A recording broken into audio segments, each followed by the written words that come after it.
Yeah! Sumunod pa sila. Na-extend kasi ng 5. Pwede pa. Che! Pwede pa. Nag-ano po sila eh. Di ko lang po sure.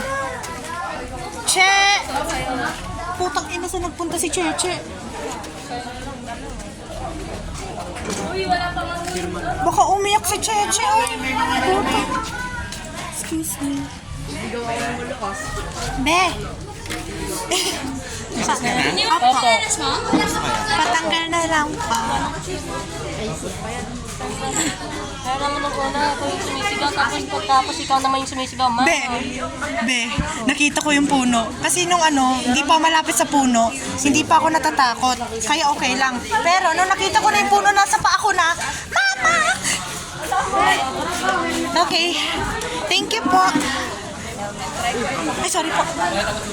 Excuse me. Good luck. Huwag kang sisigaw. Dahil nakakatakot, dahil sobrang taas. Ang sakit ng dito ko. Hindi ako sisigaw, Frank. Dala ko dito lang. Dala ko yung wallet din ako. Magre-record ka? Yes. Alam mo yung magiging dapat ko gano'n. Be, record mo, send mo sa akin. Huwag sa messenger, sa school na lang. Sabihin ko silent request ko siya. Yeah? Sakit ang lalamungan ko. Ha? Sakit ang lalamungan ko, kailangan ko pa magpalit. Ako din. Ay, wag na. Halika na. Ayaw ko na magpalit. Tinatamad na ako. Helmet, tangik! Ay, tangik! Sorry po. Gago. Ano ba yan?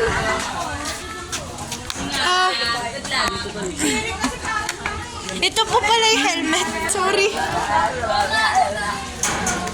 Gagi. Excuse me.